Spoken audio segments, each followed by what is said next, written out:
My name is Jacqueline LeKachman, and I write about sex, family, and other things that keep me up at night for various national outlets.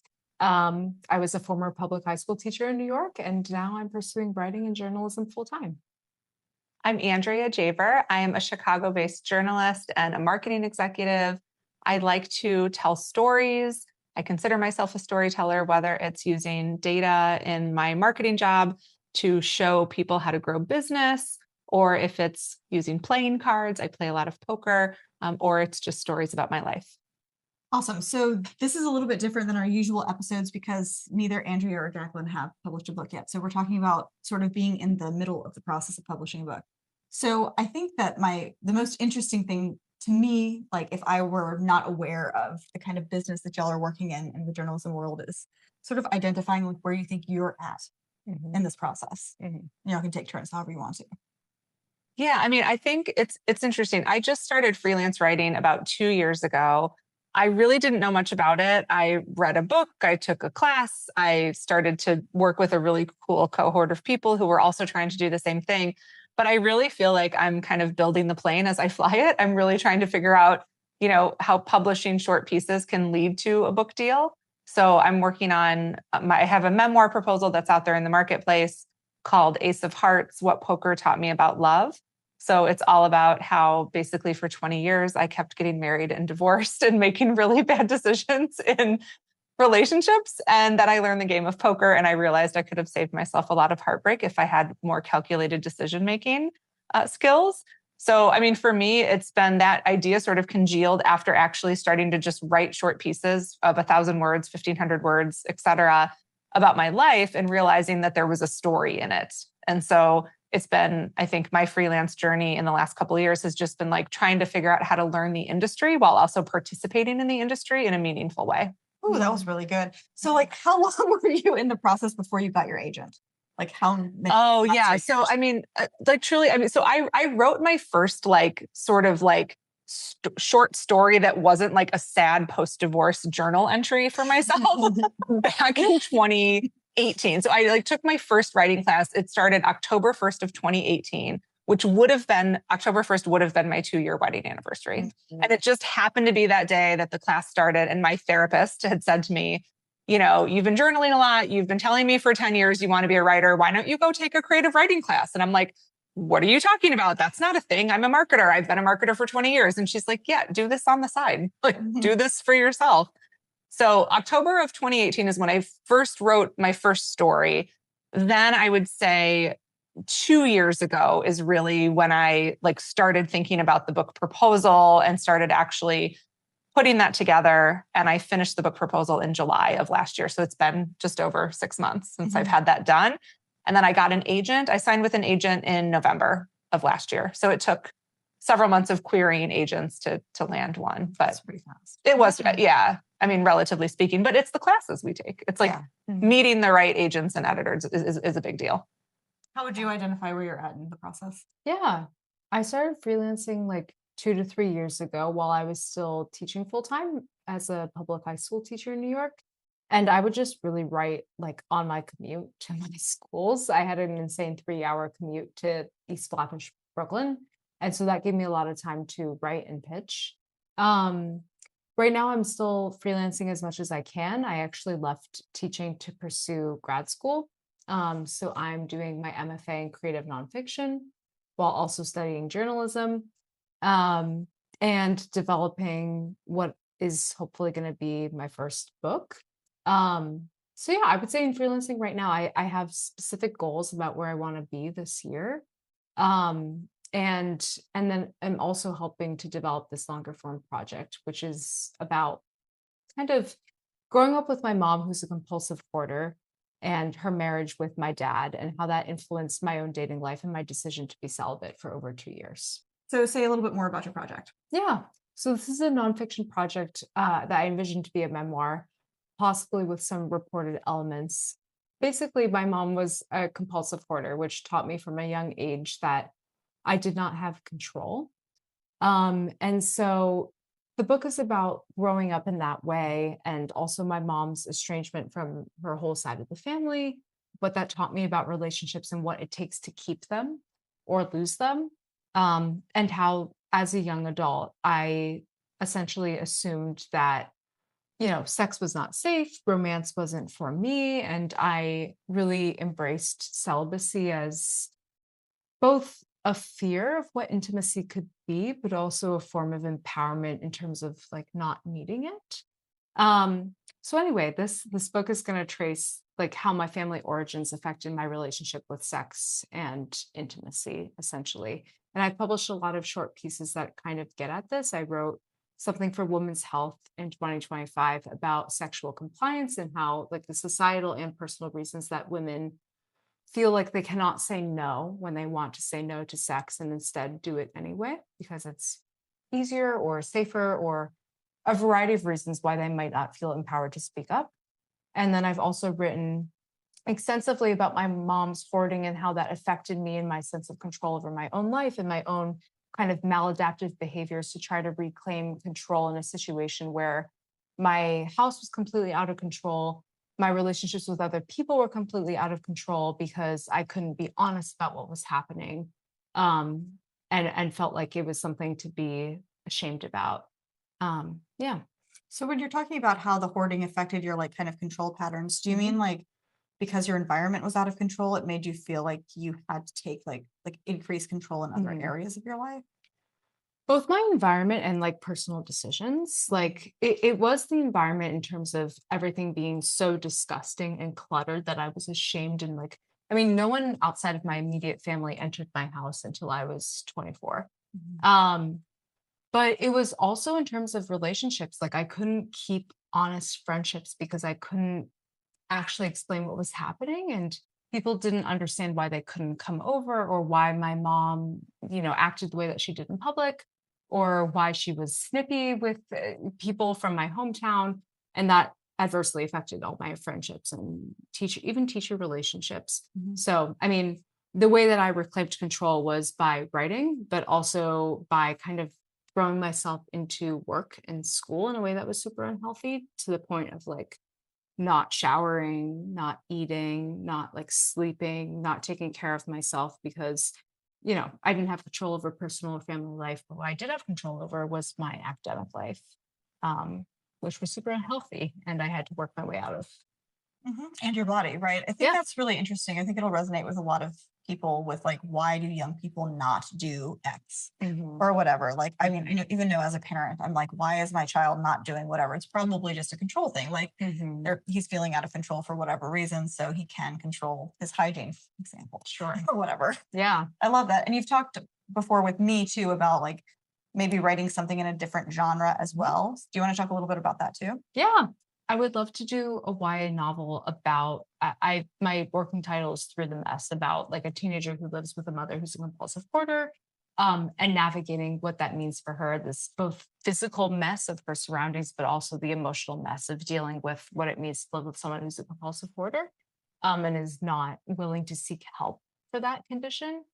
Um, and the novel explores, relationships of family and family estrangement as a result of the hoarding and, navigating what does it mean whenever your family has this huge secret that is affecting every aspect of your life and they won't talk about it. I love that. And it's interesting because your books are super different, but yours is also about relationships and like separation and disconnection. Do you want to talk about your project a little bit, what you're on submission with right now? Yeah, I will for sure. And will also plug Jacqueline's women's health piece was like absolutely just transcendent and transformational for people. So definitely Amazing. go read that piece on consent and compliance. Which we will link. Yes, nice. Well, and similarly, I mean, so Jacqueline's project is about relationships. Mine is too, for sure. And it's also, I think, at the core, she mentioned empowerment. And that's a big part of it too. I think for me, I didn't feel empowered in relationships for decades. And I don't know if I wasn't taught how to be in relationships well, or I just carried the wrong set of baggage, or just my particular set of baggage that I carried in, and my ideals about what relationships should be like kind of set me up to fail and set me up to really fall for these two different men who I married who were really like love bombers and like it's like a trope now, but back when I was marrying them, it wasn't necessarily as talked about. But in any case, I definitely take a lot of responsibility for, opting into both of those marriages and getting really excited about those relationships that I was in. So I think for me, the poker book, like I mentioned, it's the working title is Ace of Hearts: What Poker Taught Me About Love.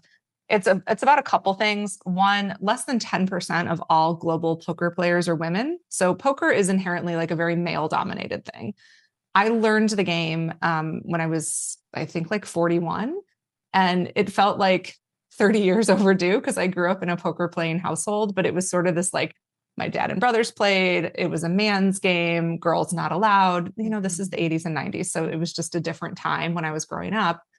But I think for me, I realized, okay, I feel super empowered to make decisions in this world that's like regulated by a very specific set of rules. There's a very specific way that you behave. And I was really attracted to poker because of that, because in my corporate job for many years, I worked in male-dominated industries like alcohol and cannabis and, just having to be a woman on the rise and getting promoted and like trying to figure out how to have presence in a boardroom. I realized like I could bring that same presence to the poker table. And actually, there's no better feeling than like corralling a load of chips from my dad or one of my brothers or like any man in a casino, because it just feels like a place that wasn't built for me, yet it's a place that I'm making space for myself. And I think that's really important. And I think it's the same with relationships. Like, I think for me, it was almost like in a weird subconscious way, like I don't deserve to be in a healthy relationship. I think that was a narrative I was telling myself, but not directly. And I think finally, once I kind of like got past my second divorce and really started to look at the patterns and got a lot of help in helping me, get through those things, I realized that I could also apply kind of some better rules to how I look at relationships so that I pick a better partner. Mm-hmm. And you just applied this to politics in a recent op-ed too. Yes, I did. Yeah. So I love this piece. I was working on it for months. I published a piece in Newsweek at the very end of last year in December called What Poker Can Teach Democrats About Power. It's an opinion article. And, truly for me, I think there's so many things that are out there, like in terms of policies and just the way that I think the parties are behaving. I think there's just been a lot of like submission going on by the Democrats because we're in a bullying situation with our current administration. I think we're all feeling like we're getting bullied, whether it's from, healthcare, women's rights. I mean, like ICE being in our cities, like in our liberal cities, like the list goes on. So I do think that there are actually like poker power moves that the Democrats could look at and figure out how to play better in the next time we have an election. I love that. And so when you are thinking about publishing pieces now as your book's in submission, has that changed the sort of types of pieces that you're sending out? Are you trying to kind of stay away from the heart of your book or kind of like, be like on the periphery of it with your pieces? How's that working for you? Yeah. I really think that I've always tried to do poker pieces, but they're hard to place for whatever reason. Like, I think, again, because it's not a game everybody plays, people don't totally understand the rules or understand it's not always in the zeitgeist. But I do think that there are really interesting things happening in the poker world that really transcend and translate into just everyday life and sort of how we think about relationships. But yes, I would say mostly once I crystallized the idea of the book, I thought, okay, let me focus on relationship stories. Let me focus on anything that has helped me feel empowered or more like, a woman in business who can succeed. And then obviously anything about the game. So I've had like 4 poker specific pieces published. Mm-hmm. 2 have been in Newsweek. One was a personal story about I learned poker and applied it to dating. I found love. The other one was the Democrats and power one. And then I did a piece for HuffPost about how I built confidence at a poker table full of men. Then one of my most fun pieces I did that took forever to get out there was for Town and Country. They have a travel column called A Snob's Guide. So I did A Snob's Guide to High Stakes Poker. And it was really fun. I got to profile 7 or 8 casinos around the world and, just talk about what the game texture feels like and what it's like to play at these different casinos. So that was a lot of fun. That's really cool. And I think something that a lot of people probably don't know that much about is like the pitching process and just like how sort of like what it's like to pitch an idea if it doesn't get accepted right away by the first editor that you send it to, like what that is like. Mm-hmm. Would either of you like to talk about a piece that, sort of went through several different iterations or editors before it landed and where it landed? I have so many examples, but Yeah. please. Yeah. Like everything. No, I mean, the first piece I ever published, it was in Business Insider, and it was about my relationship with my mom and how I came to terms with her hoarding and like accepted that she was not going to change it and that I could still have a relationship with her and a good relationship with her despite the fact that she was going to continue hoarding. I mean, I pitched that for like about 5 months to a million different places, and like I needed to learn, you know, the pitching game, but also just like personal essays can be hard to land for whatever reason. And I literally pitched that to like 20 different places before Business Insider picked it up. Um, and it was really just an exercise in not giving up. And I believed in that story so deeply. I was in this like creative nonfiction class where the whole idea was to get your piece published by the end of the class. Only get an A if it's published. You only get an A if it's published, yeah.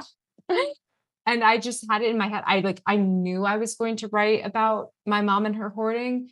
I knew as soon as I signed up for the class, whenever I was home during the holiday break, I like took pictures of my entire house because I knew that that was the piece that had to be out in the world.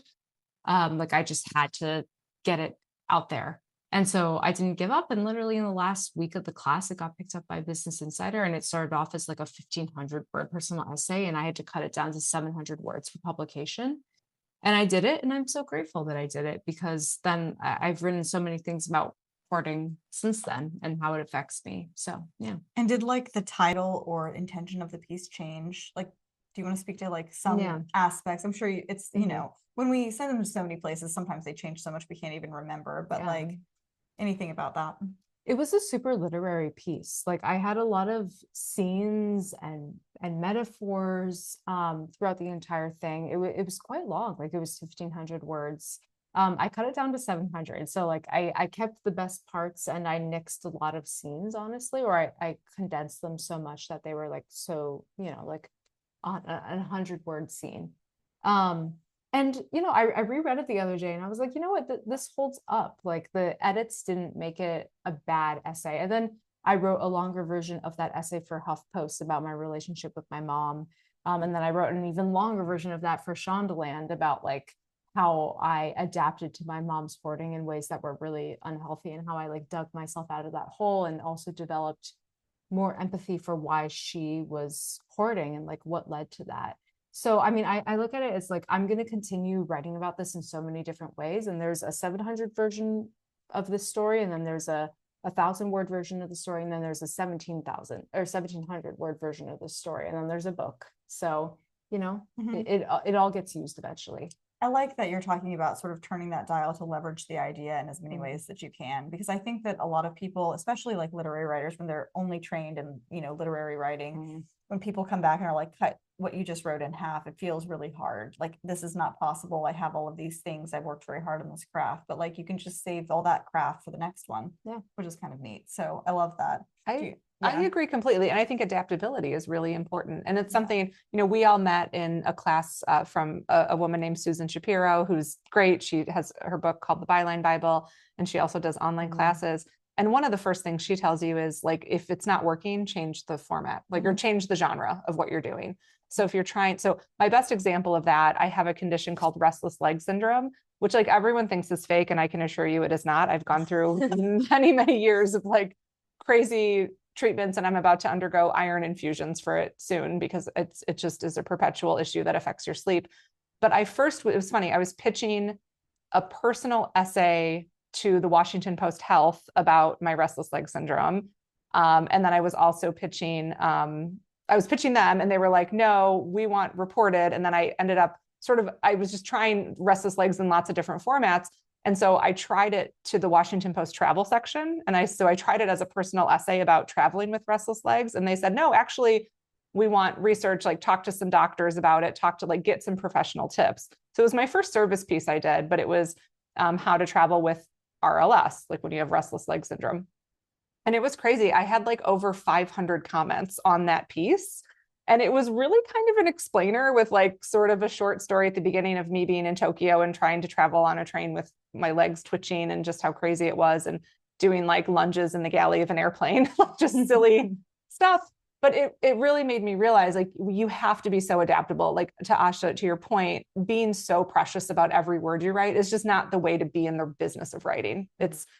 And now I've had 4 pieces published on Restless Legs. I've pretty much said everything I want to say about it, as well as having done a very personal piece for The Guardian, which was called "I Clock Up to 10,000 Steps Per Night, My Life with Restless Legs." So I ended up getting to do that original intention of like the Washington Post health one that I pitched. So I got the Washington Post travel, plus I got The Guardian, plus I got, 2 others on the condition. And I actually think I'll probably write about the iron infusions at some point if it's interesting. But I think the other one, real quickly, I think the poker and Democrats in Newsweek is another really good example. I knew I wanted to do an opinion piece, and I didn't really know how to do opinion that well. But we had met an editor in one of the classes from the New York Times, and so obviously I'm like, yes, I want to be in the New York Times. And so I wrote the pitch and I wrote the piece for her, and she said, "This is actually really interesting." She got back to me a few days later and said, "The rest of my team didn't think it was so interesting, so sorry, we're going to pass." I then was on, and I don't think he would be upset by me sharing this story. I was actually like communicating with USA Today, one of the opinion editors, and he was like, "Great, I'm going to run it. Here are edits." We went through a bunch of rounds of edits, and then he ended up not running it. He did make it up to me and ran a different piece that I did on smoking a couple months later. But so it was like 2 big places sort of wanted the essay and then said no. And like, I sent it to The Nation, and he wrote back and said, "I really love the poker thing, but you're kind of making arguments we already make on our website." So again, lots of rejection, lots of like reason to be super depressed about it. But then on a little bit of a whim, the week between Christmas and New Year's, I just was like, I still love this piece so much. I still believe in it. I had updated it. I had put some new thoughts into it and kind of recrafted it based on current events and what had been happening with the Trump administration. And I just followed up with one of the Newsweek editors I had pitched. I got an auto response that was like, "I'm out of the office, but here's the generic op-eds at newsweek.com. So I'm like, well, what the heck? Sent it. Within, I'm not exaggerating, 9 minutes, I had a response from someone who said, "I'm a poker player. I love this. I'm going to run it tonight." And, so it's like, after, I think the New York Times, the original piece, I think I first pitched in September. So September to December, like never giving up on it and just trying to find new ways to do it. Like there's an art to it. And there's also a bit of the science to it as well. The art is like, don't stop believing in yourself. And the science is like, you might have to change the format or the outlet or all of those 5 times until it gets published. Yeah, it seems like rejection is a really big part of the process, which I feel like when people think about writers, they think about like a Stephen King movie where like a writer goes to a cabin and then something horrible happens to them. But whatever, the first part is like what it means to be a writer. The second part is the horror movie.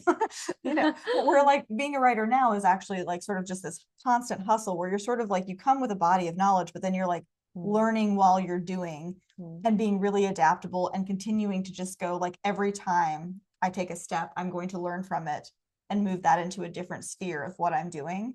And I wondered what y'all feel about rejection, because right now you're on submission. So rejection means something a little different, I think.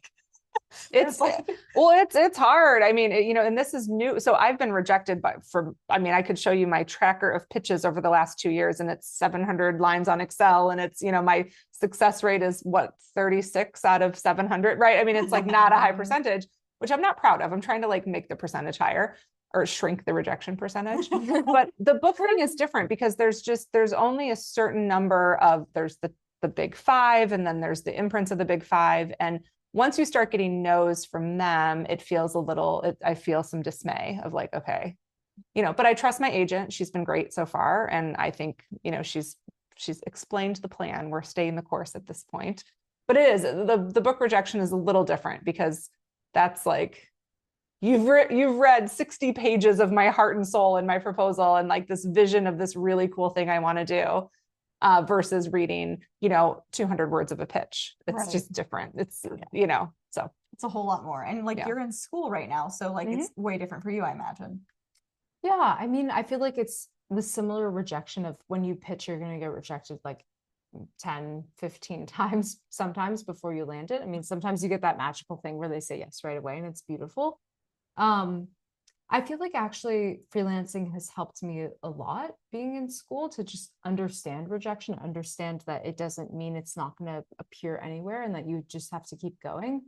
I'm really grateful to have incredible writers groups where like people give me feedback and I understand how I can change and new places that I can try so that I don't just give up. But yeah, I mean, rejection is still difficult. I think that the key is understanding how to pivot. There's so many like personal pieces I've wanted to write that have become service pieces. And so like that can be equally gratifying sometimes. And it's also just the next step to then publishing the personal piece that like really means more to you in your heart and soul. And in terms of, querying a book yet, I haven't started that yet. And I'm embracing the fact that it's probably going to be a really long journey, and also embracing the fact that like I hopefully have a good concept and I have great people around me that will help me develop it. And I'm willing to change it as much as needed, in a way that still feels true to what I'm trying to write in order to get it out in the world. And like publishing is a long game in terms of when it might be out in the world. And I'm okay with that as long as it eventually gets there. So I think, yeah. I think you have to have this like belligerent optimism about all the stuff we're doing. I like that. Because it's like if you don't believe your book's going to be out there in the world someday, it's No one probably else will. it's probably not going to be. No one Yeah. else will. Yeah. And Especially these days. Yeah. and the other thing I would say about all the rejection is I think a lot of people take it's easy to take it personally. I shouldn't say a lot of people. Sometimes I take it personally. But I would also say, I think just like honing your craft on like how to put together well-crafted pitches that are appropriate for the outlet. I mean, here's my quick aside. Like the very first pitch I pitched Vogue, they ran it. They said yes. So it doesn't always take 15. Like it doesn't always take 15 rejections. I think there's a lot of luck. There's a little bit of alchemy with timing, luck, and just having a really crisp idea that resonates with an editor. There's plenty of editors I've pitched. I mean, we can all name names, but we shouldn't, of the editors we pitch over and over. And we're like, gosh, why don't you like this idea? Because I love it for you so much.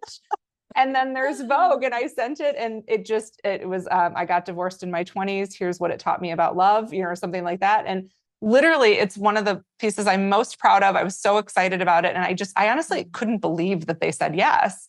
And then, that outlet is not easy for some other people. And then like outlets that I've tried, other people get responses from, and I don't. So it's just, I think the whole thing with rejection is you just have to make sure that you continue to cultivate that optimism, so that it's almost like belligerent optimism of like, you just have to believe in what you're doing and be so passionate about it. It's like the people who are not the most amazing writers in the world are not always the ones getting published. It's the people who are the most obsessed with getting published. Would you do this if you were doing it completely for free and for nothing else? If the answer is yes, then you're always going to keep going. We should get paid. We should always get paid. Yeah. No. But like, I mean, last year when I was teaching, I had a 3-hour daily commute from like the Upper West Side into Brooklyn, deep Brooklyn. And, I just used that commute every day to pitch and write things. And so it was 3 hours, 5 days out of 7 days of the week where I was working at this. And so, even if you have a full-time job, if this is something you believe in would do it, even if you never got any money or recognition, then you should just absolutely keep going. And you're going to be successful by virtue of practicing again and again and not giving up and persevering when editors say no to your pitch, and believing that you have an important story to tell, while also getting better at like formulating that into a pitch that works for a specific editor. Right. Because it's really specific and like totally random. Like it's just not a just world. Like there's no there's no formula. But I had one of my teachers told me, and this is like one of my favorite things I ever heard about writing. She was like, before you like decide to be a writer, like before you commit to being a writer, you go to bars and you talk about your ideas and you like rant with your friends about politics or whatever. And like when you're a writer, you just put that on the page. And it's sort of like just a redirection of energy. So it's like your redirection was this 3-hour commute, or like for me, it's like lunch breaks or like late at night after my kids go to bed or whatever. So it's just like taking something that you would like you just want to talk about and you want to organize around and like figure out what you think about it or whatever it is. And like, yes, it's like, instead of calling my friend and bitching about something, I'm like, putting it into an Make it a op-ed. pitch. Yeah. Yeah. People hoping someone will run it someday. People ask me all the time, like, how do you have time to write? How are you getting like you have a full-time job and et cetera, and you travel for your job. Yeah. But in any free time that I have, this is what I do. Yeah. I've opted out of a lot of TV shows. I really try to catch myself with the doom scrolling. Sometimes we get sucked in. I definitely do. Yeah. But like, I think that's it. You have the passion for it. I love, Asha, how you just talked about it, about these are the ideas you're putting out in the world, the idea you'd sit next to somebody at a bar and start ranting about. And like, but we have this in our blood. We feel compelled to write it down, to commit to the written word. And I mean, that's why we keep going and doing it, at least for me. Yeah, absolutely. And like a lot of people that watch this or listen to it are literary writers. And so some of the things that we've talked about, I just want to like define them really quick because they might not know. So like when we're talking about pitches, that's like 150 to 200 words that we send to an editor, usually without a draft. Some editors like a draft. You have to do a little bit of research. Finding the editors in like the back end or the masthead of a publication that you want to pitch is really nice. You can figure out their email if you're like a good Google sleuth. And a service piece is sort of like a piece that is sort of like directly giving information to the reader about something. So like I did a service piece about voice work. So I both like talked about the history of voice work and like what it can do to calm you down and the nervous system, and then like some methods to do it. For restless legs, it was about restless legs. Yeah. So this is sort of like what we're talking about with the service piece, and everybody knows what a personal essay is, I hope. Yeah.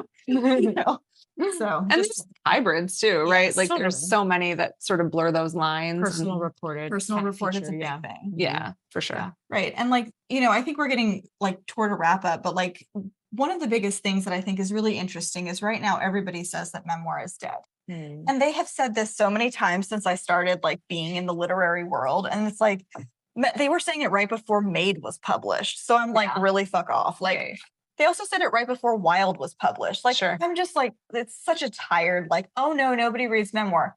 Do you read memoir? I'm sure we all read memoir. We all want to know what people's lives are like and how they manage things.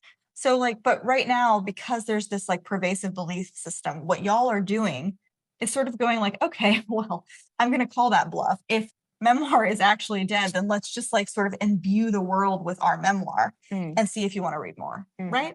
Yeah. Fair, completely. And like, I mean, that's exactly.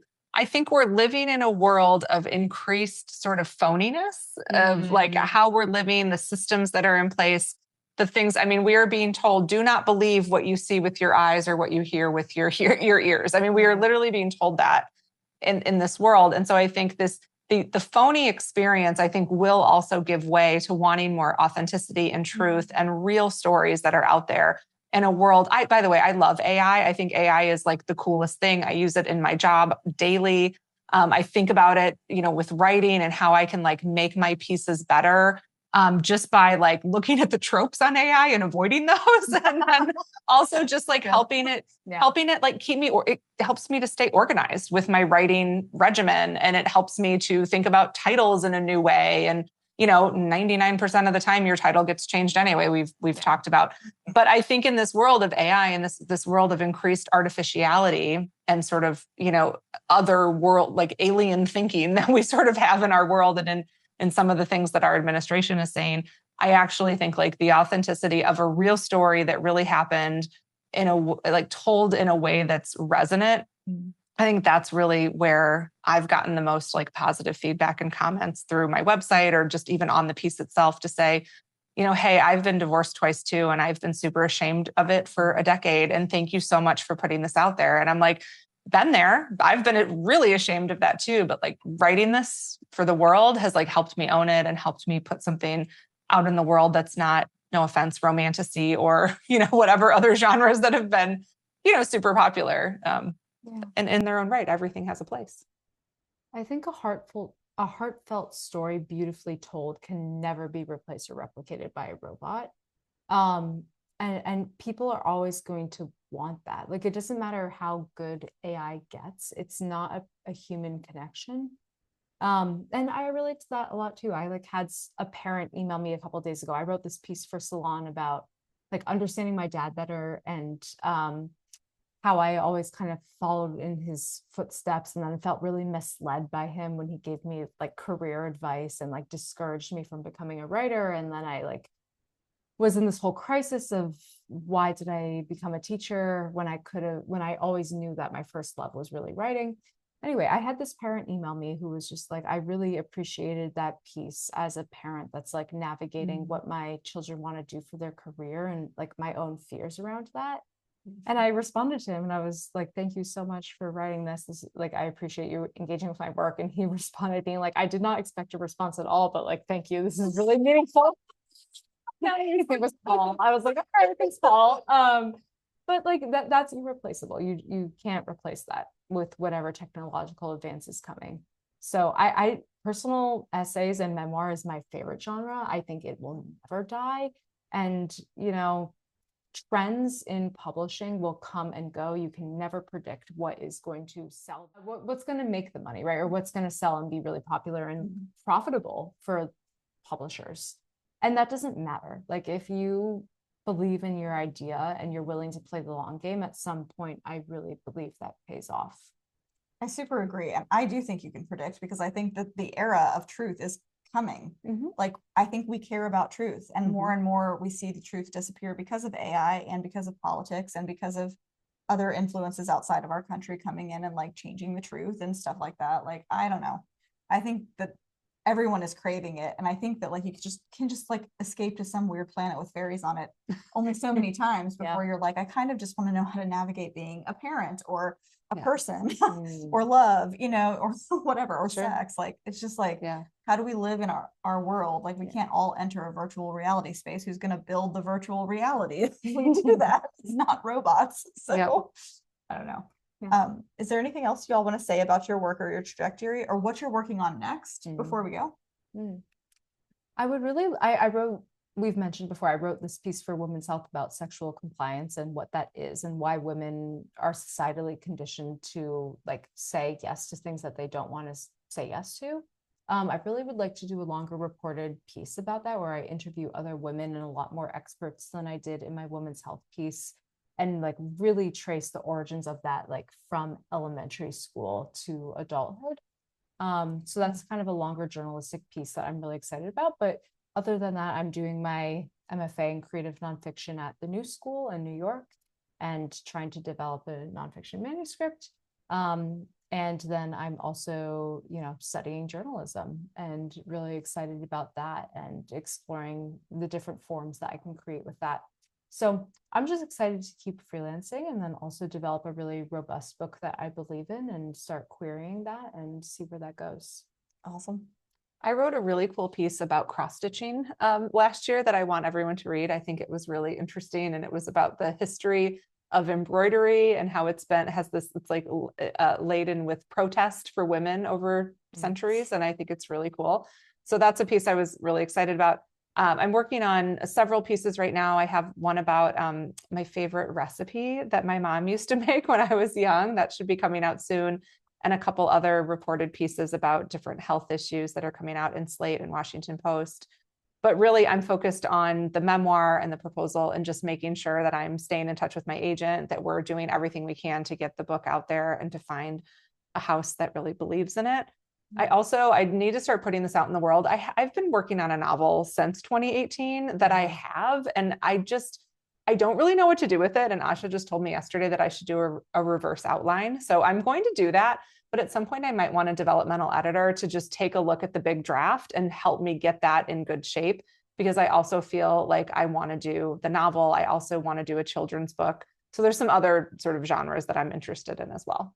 Totally. And I think that this right here is sort of like a part one. I think that we should touch base in a year and kind of do this again, because I think it'll be really interesting. I've never seen anything like that. And I think it would be interesting to watch like how this has transformed or changed over time and like where the focus has moved or where like longer works have gone.